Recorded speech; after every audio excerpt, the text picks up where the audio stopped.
Hello everyone, if you are preparing for your MBA interviews or pursuing undergraduation and want to master the concepts of organizational behavior, then you are at the right place. आज हम उन concepts के बारे में बात करेंगे that are favorite of interviewers and they love to ask about them. The topics that we're going to be study today are organizational culture, organizational structure, stress management and work-life balance, change management, workplace ethics and corporate social responsibility, CSR. So let's start off with the organizational culture. And let's start with a simple question. Why do some companies feel like a dream workplace और कुछ ऐसी होती हैं that where employees quit within a week? The answer is organizational cultures, my friend. Think of a company as a family. Every family has its traditions, right? कुछ खाना साथ खाते हैं, कुछ फेस्टिवल साथ सेलिब्रेट करते हैं in a grand way, and some keeps things simple. Similarly, every organization has a unique culture, the unwritten rules, values, and belief that shape how things work. I will be taking very simple example. A Google's office and an old traditional office. Google's office. We have open culture, casual dress code, creativity driven environment, and even employees can work in bean bags and even bring pets. On the other hand, old traditional office, we have hierarchical, formal, traditional, employees following strict rules and regulations. Both have different cultures and neither is wrong. It just depends on what suits you best. So before joining any company, just understand its culture because it directly affects your happiness at work. Now we have talked about the culture, so let's move on to the organizational structure. Imagine a football team without a captain or a coach. Who makes the decision? Who plans the strategy? It's chaos, right?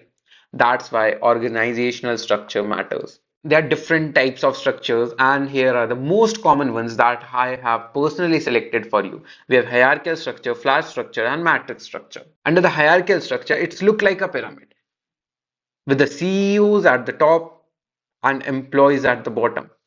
It is basically used in big corporations like Tata and Infosys. Moving on to the flat structure.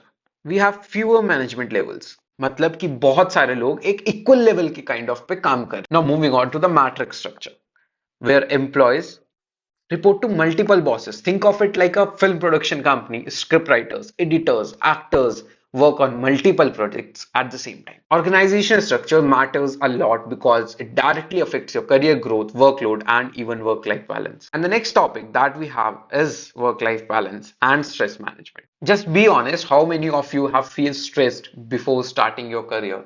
Work pressure, deadlines, office politics. It's real, and companies are finally realizing they need to take care of their employees' well being. And there comes in stress management. And companies these days are more focusing on putting extra efforts on this. Stress at work can come from tight deadlines, toxic environment, and no recognitions. But smart companies are now prioritizing employees' well being by offering them flexible working hours, work from home, mental health days, and wellness programs. This basically increases your productivity and makes employees happier. Now, moving forward, we have change management, the most hated thing in the organization. Let's be honest. Change is obviously hard and it's very common. Even हम लोग भी struggle कर जाते हैं जब एक app अपना user interface update कर देता है, right? No imagine a company जहां पे इतने सारे फंक्शंस हो रहे हैं, उसका एंटायर वर्क फ्लो चेंज हो जाता है. So employees resist change because it's uncomfortable and uncertain, but change is always good. But change लाना तो पड़ेगा बिकॉज इट्स इंपॉर्टेंट. तो वो चेंज लाएं कैसे? And here comes in the picture the Kurt Lewin's change model. It simplifies this process into three stages: the unfreeze, change, and refreeze.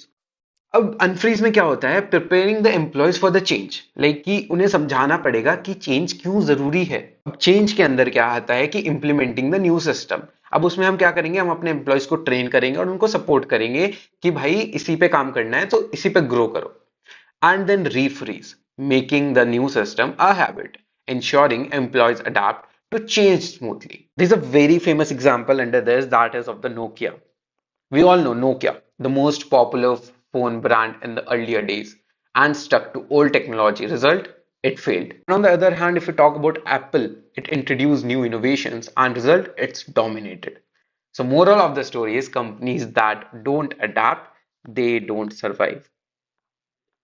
The most important topic and the most commonly known term, the corporate social responsibility, CSR. and workplace ethics. I have a question for you. Would you like to work for a company that pays high but follow unethical practices? The answer to this is no. And let's find out why.